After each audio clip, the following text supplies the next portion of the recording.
Papa Top again. Yes. I didn't know you listened to country. I think that song, that's Alan Jackson. Yeah. That's old. He actually just played in Dallas this weekend. I heard. I saw. Yeah.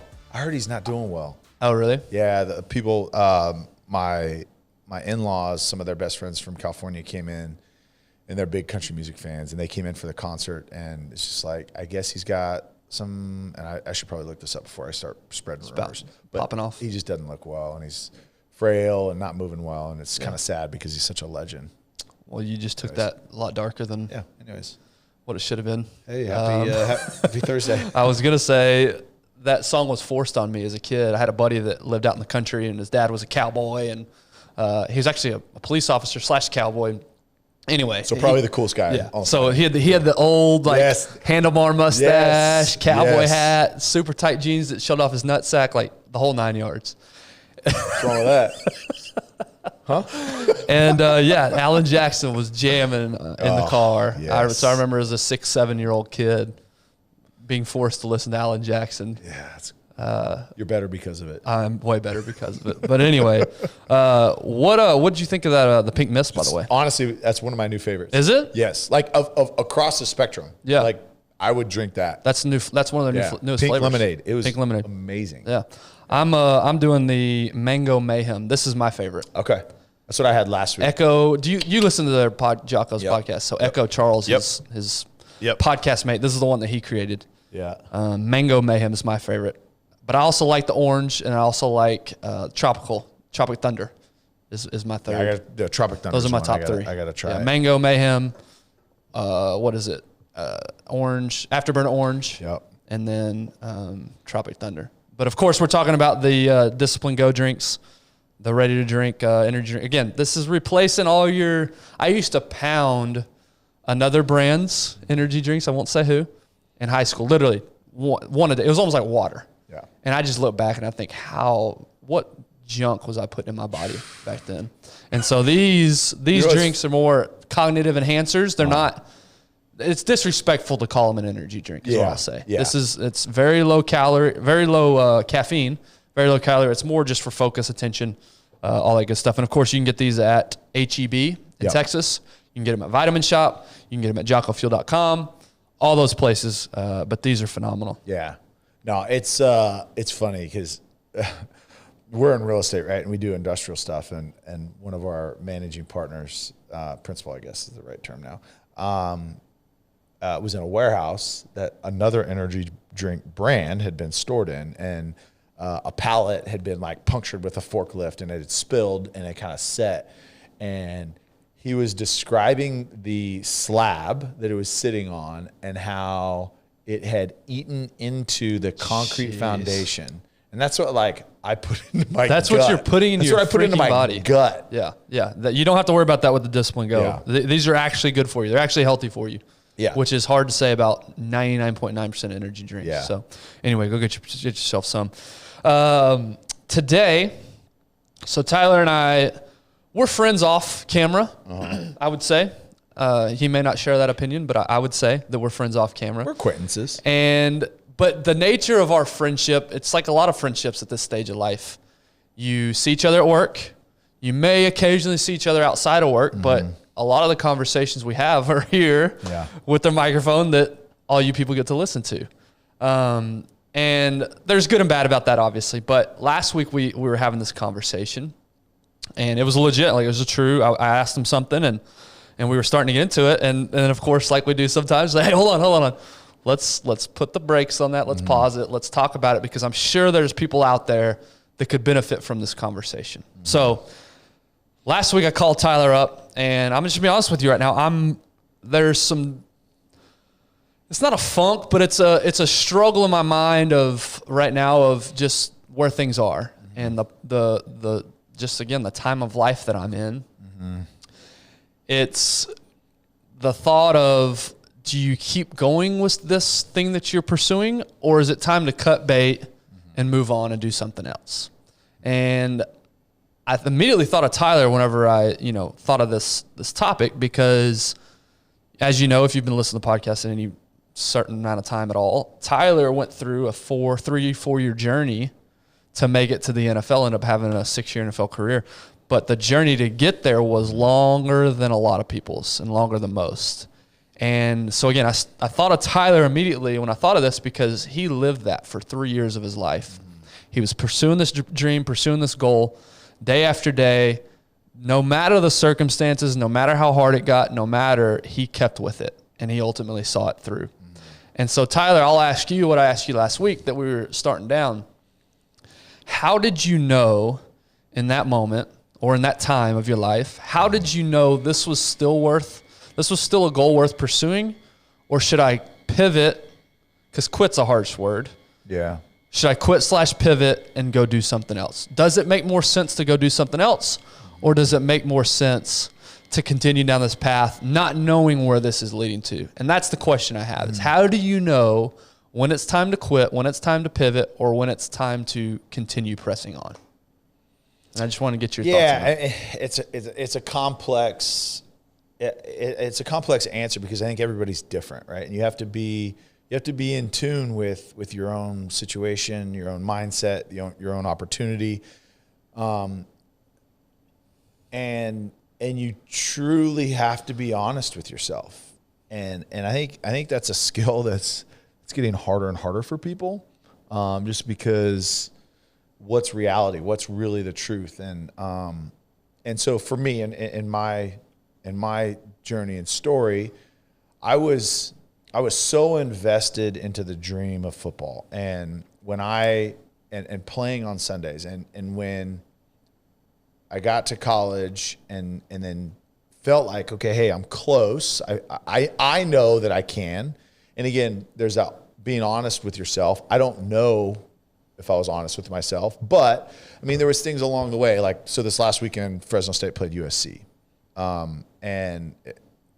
a good game at all, but we played USC in 2005. And so the week leading up to this last week, there was a ton of talk of the 2005 Fresno State USC game. And that was the game that Reggie Bush went for 500 all-purpose yards. And it sounds like, oh, great, he made an example out of Fresno State, but it was a really good game, took it down to the very end.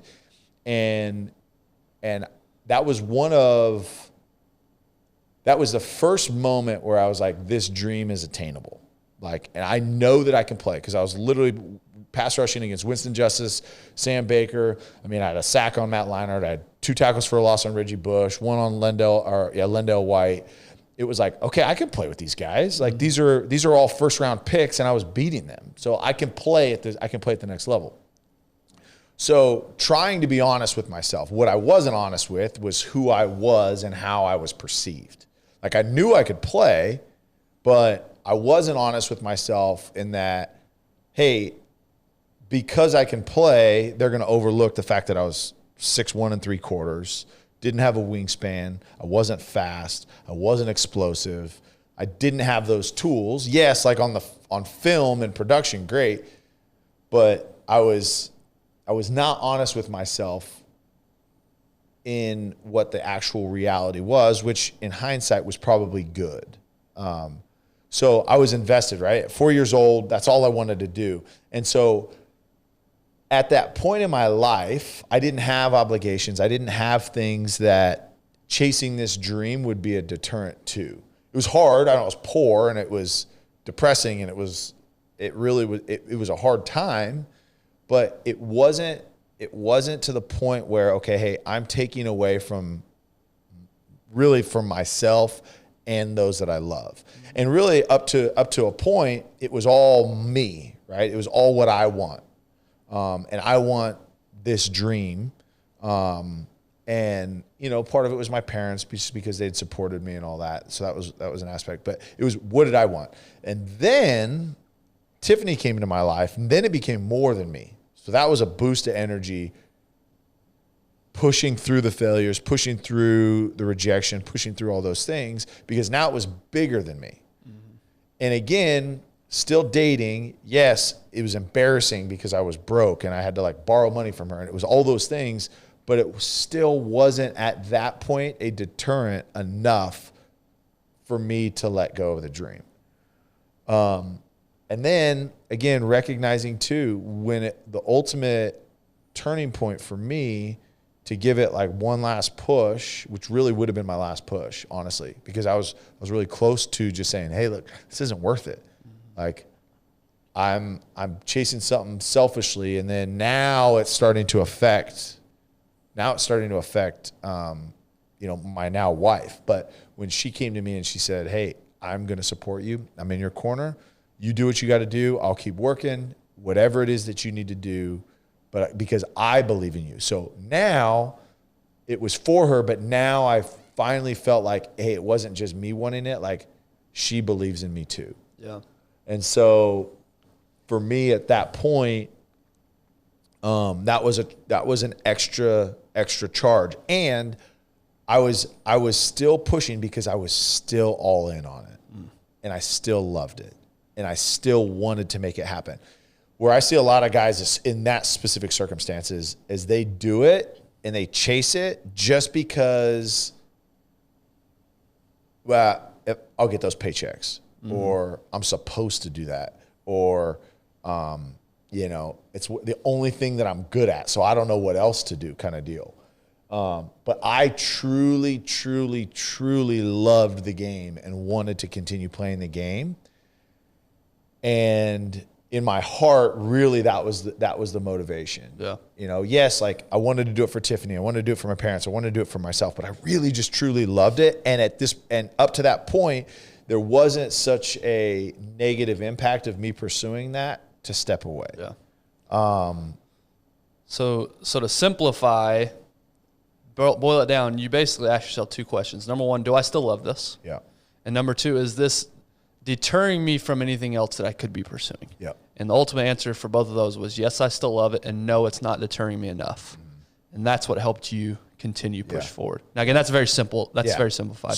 But there's obviously days you probably forgot that, I'm sure. Yeah. So how did you shut out the negative noise on those days where you forgot? So you knew the answer to those two questions, but that's easy to say that at night when you're going to sleep.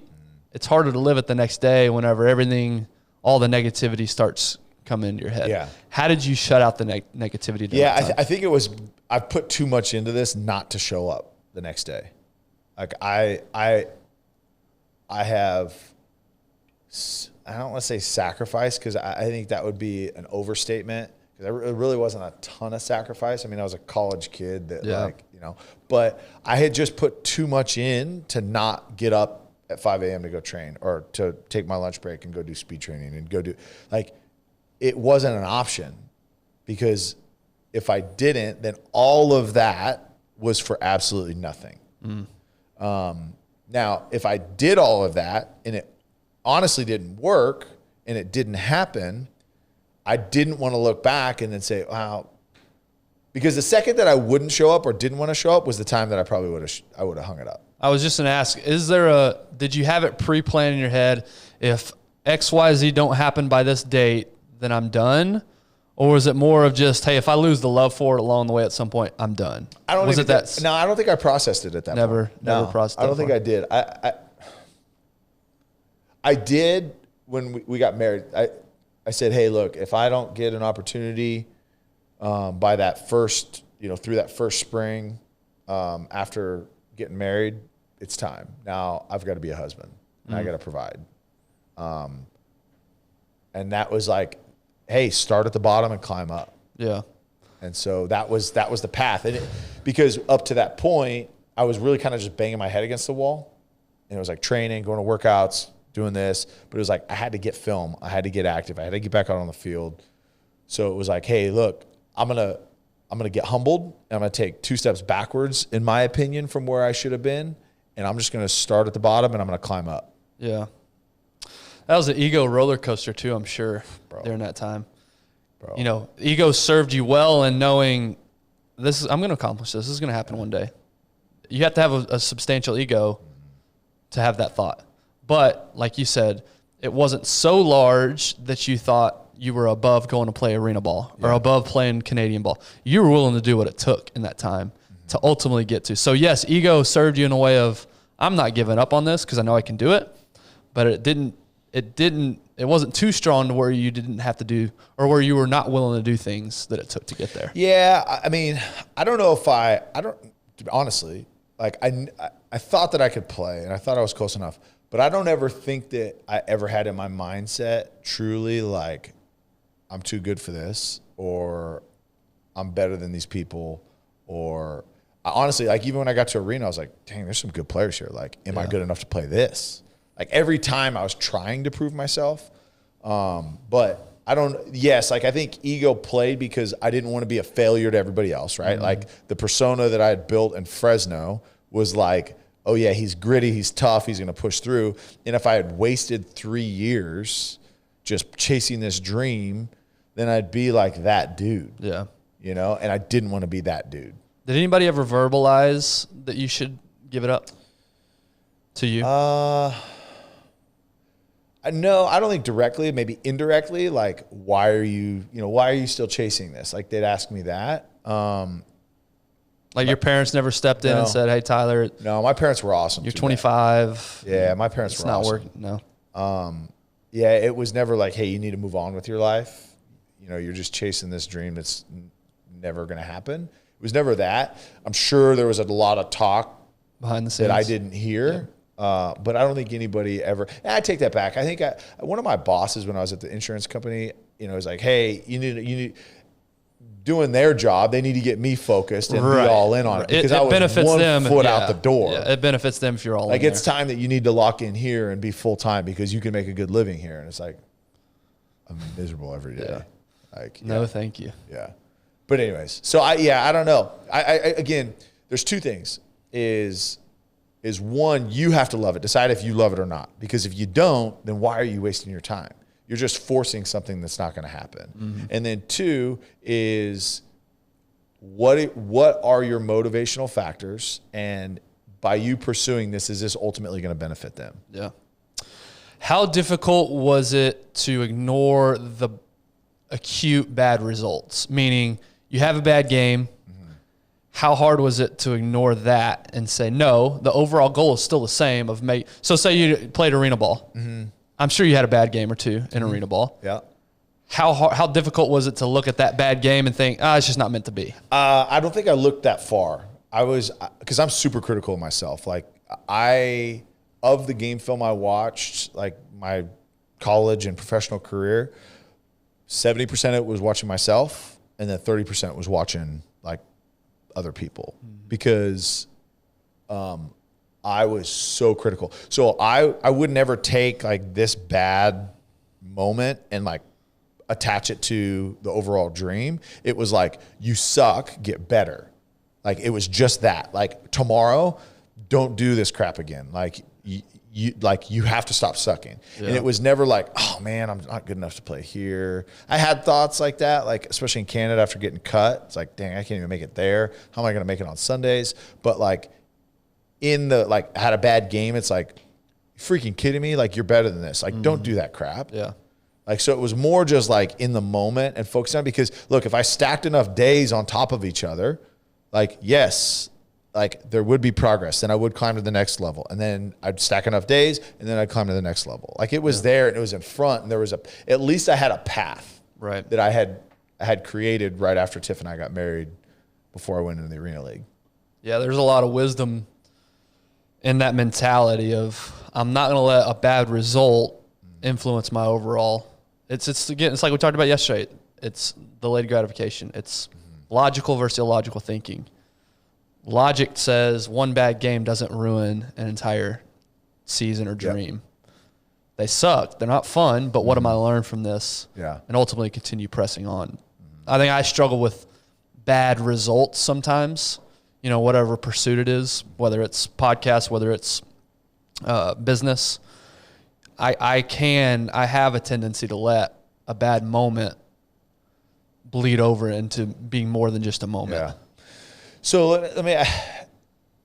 There's the control aspect of it too. I think is what can you control. I think there's people that have probably missed out on high levels of success, and however you define it. But high levels of success because you are listening and being influenced by things that you really can't control. Yeah. So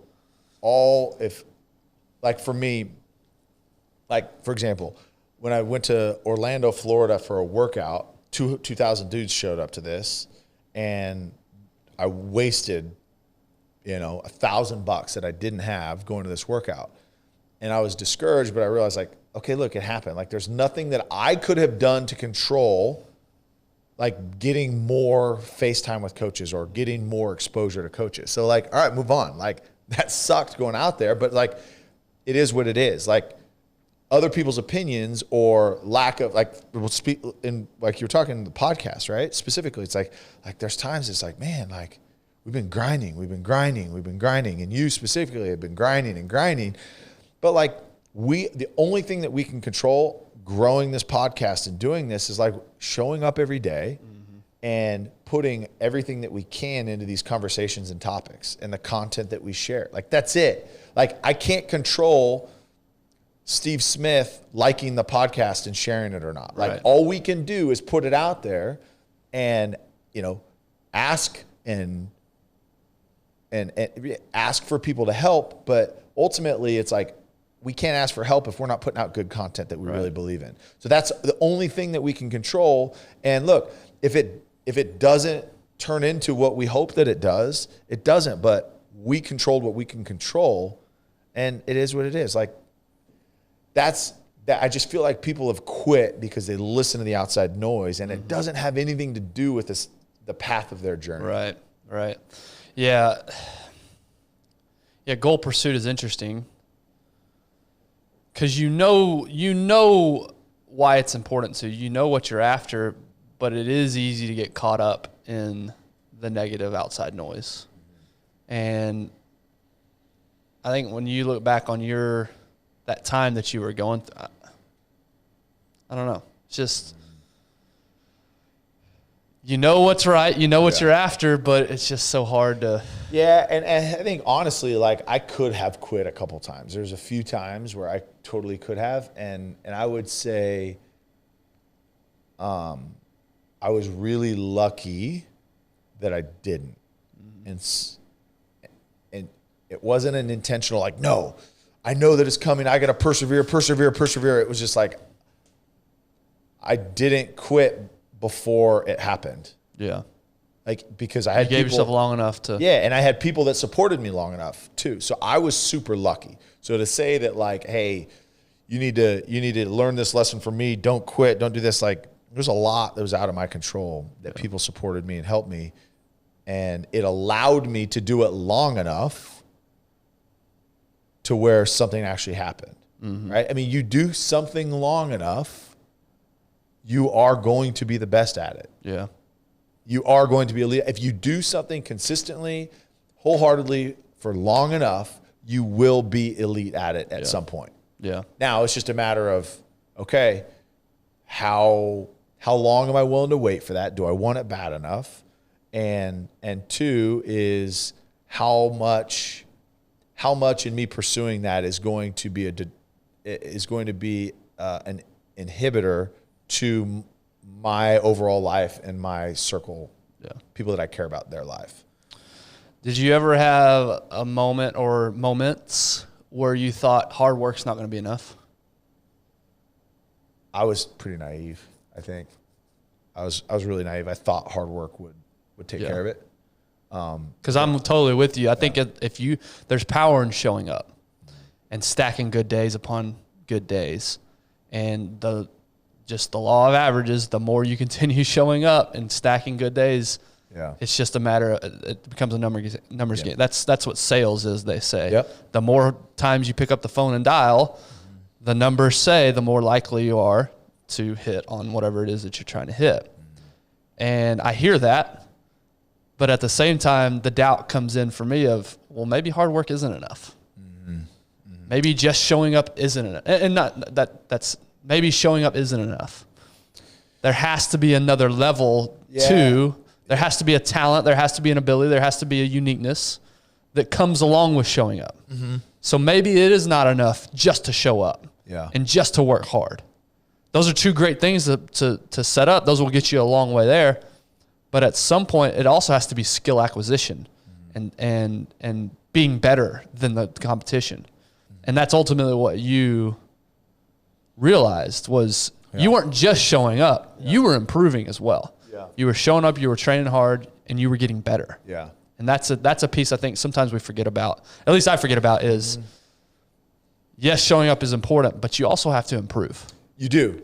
And you're exactly right. But I do think hard work is not the only reason, because there's people that were way better than me, than other players that honestly didn't, and worked their tails off, that just didn't get the opportunity. So there's, and it's super cliche and I hate saying it, but like the luck aspect of it, it's not luck, but to your point, the hard work is when the opportunity does arise, you're ready. And that's where I feel like I was very fortunate. It was like there was things that were completely out of my control. But I was ready when that opportunity came. Like, for example, the fullback thing. I had an opportunity because of like all these people that talked that wanted to see me as a fullback, but because I'd been catching routes for a year and a half with my trainer, I was ready when they worked me out as a fullback.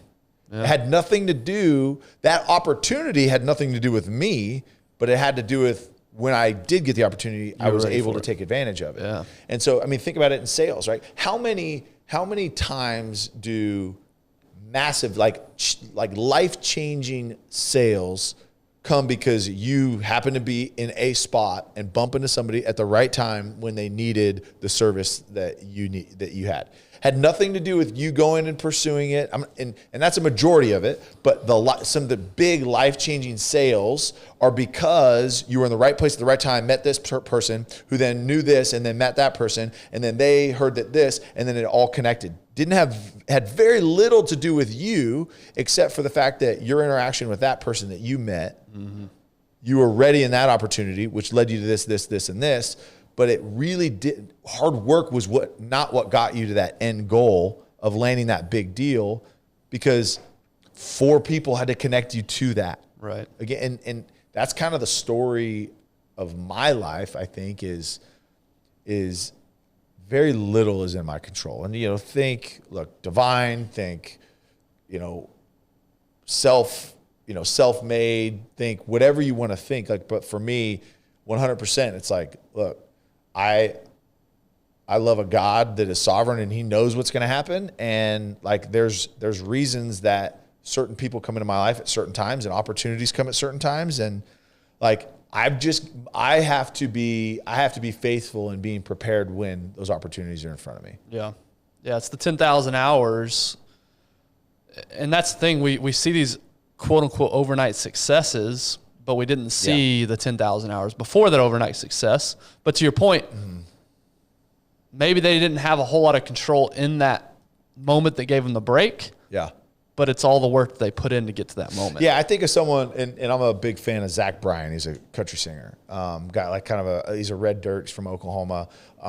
But this idea of going viral, like going viral has very little to do with the hard work that you've put in, right? Like, you may have put in all the hard work, but that one video that hit for whatever reason that it hit doesn't have to do with necessarily all of the hard work that you put in to make it. Like, it just hit.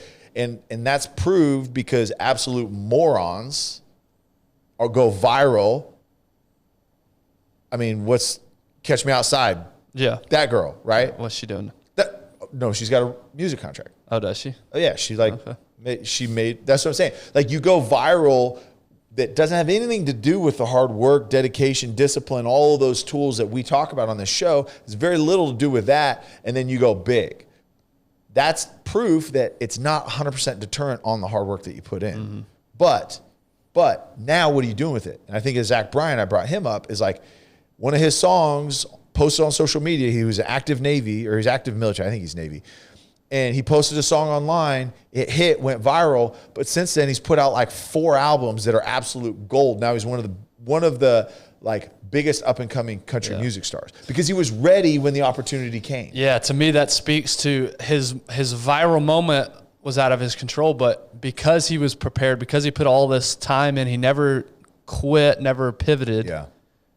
He's able to fall back on. He has that base, that foundation to be able to now produce 4 more amazing albums because of all the years that he didn't quit and didn't give up and didn't pivot. Yep. So yes, maybe the one moment was out of his control, but now that he's got the spotlight on him, it's all those years that he's now able to show. Yeah. Because he's I was going to go the opposite, thinking about the people that do go viral because of one random thing, and then you never hear from them again because there's no base, there's no foundation built up. Yeah. They just got lucky. Yeah. They won the lottery for a second. Yeah. But there's no foundation in that to continue on to build off that. That's right. That viral moment. And so, that's just what's going on in my head is when do you know it's time to give this up, it's time to go move on, it's time to do something else, or no, this goal it's going to happen for me. I don't know when, I don't know how, I don't know why, I can't see it today, but it's going to happen. Yeah. And I think that was interesting insight. So what would you say as we close this out? What would you say to the person they're on a path today? Maybe they started a business. Maybe they left corporate America, took a massive risk to start this business, but they're so deep into the grind of it right now that they hope it works out. They foresee it one day working out, but they just can't see it today. Yeah. How do you encourage that person? Yeah, I say this, like, one, do you believe in what you're doing? Like, honestly, if you were to take a step back, is what I'm doing, do I believe in this mission, whatever it is? Like, I'm not naive to think that, like, there's days that, like, gosh, this is miserable. Like, I hate the accounting side of it, or I hate the HR side of it. I hate, like, whatever it is. Like, but do you believe in the mission that you're doing? Does it bring you joy? Or are you just chasing something because you're supposed to, or you're chasing the outcome that journey brings? I think that's one thing that you've got to decide, because if you're just chasing the outcome, it becomes unauthentic. Mm-hmm. And people right now are starving for authenticity. And if you can, whether it's a business, a podcast, acting career, athletics, arts, whatever it is, like, I mean, you're a painter. If someone's painting just to put something up so they can sell it, how much is that reflected in the painting itself?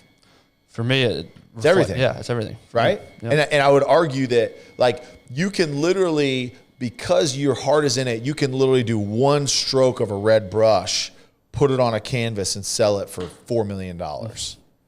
But because your heart's in it and it means something, it represents something, and you care about it.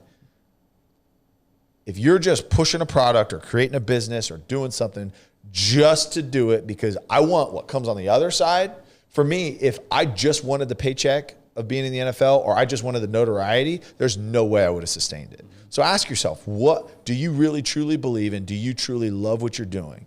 Because if you don't, that to me, that's a sign where you're like, okay, let's start thinking about some other paths. Let's start thinking about pivoting, because if this is making me miserable and I don't even love it, you're not going to love it when you get the results. Right. Yeah, that's a good point. So, yeah, no, that's good. I think feelings are deceitful. Yeah. Feelings can lie to you. Feelings can try to take you off the path that you're on. So my encouragement, I used to struggle with quitting. Something would happen, I would get super emotional and make that decision right then. I wouldn't give it any time. Yeah. I would just, I'm done. And I've worked over the years to break out of that mentality and to stick with things. So for me, exactly what you're saying, is this a trend or is this a feeling? Yeah. If it's a feeling, I'm gonna sleep on it. I'm gonna give it a few days or a few weeks. Do I still feel this way in 3 weeks? If I still feel this way in 3 weeks, it's probably a trend now. It's probably telling me something. Yeah. But if it's a fleeting moment, it's a doubt that comes in, momentarily. To me, that's not something I listen to anymore. Yeah. I listen to it, I hear it, I struggle with it. Yeah. But I don't let it deter. I don't let it change my actions. You got to separate it. Right. I don't let it. As Jocko says, I detach from it. Yeah. And sometimes it's a literal detachment of, I'm going to go right down, why did I start this in the first place? What are the pros of continuing on this path? What are the cons of continuing on this path? Literally just writing it down removes me from that emotion of it. Yep. But I try not to listen to those feelings when they come in, because they do come in. No matter who you are, Tom Brady, whoever, those feelings of doubt are going to come in. And so I just encourage you to not listen to the short term. Yeah. Try to think long term. Pay attention to trends versus moments. Yeah. I think when you are listening to the noise and it now becomes a judgment on yourself as a person and not necessarily like the actual production performance of it, like you can listen like, hey, this isn't working, so now I need to change my strategy. But when it's like, man, we're not getting listeners, maybe I'm not good enough. Like that, you've got to detach from that. You can't allow that, because now what you're telling yourself is you're not good enough, you don't deserve it, and that's when you're going to quit prematurely. So, anyways. That's good. November 13th, reminder, we'll be up at Choctaw Casino Resort, the league, the sports bar up there. Come up, hang out with us, have a great time. Hopefully the Cowboys are still good at that point, or are still in it, maybe is a better way to put it at that point. Come hang out with us up at Choctaw Casino Resort November 13th. We'd love to see you guys. We'd love to hang out with you guys. Any closing thoughts, Tyler? Man, love y'all. He keeps looking at the clock, so I know he's got somewhere to be. So we'll go ahead and wrap it up here. We appreciate you guys. Love you. Have a great weekend. We'll see you next week.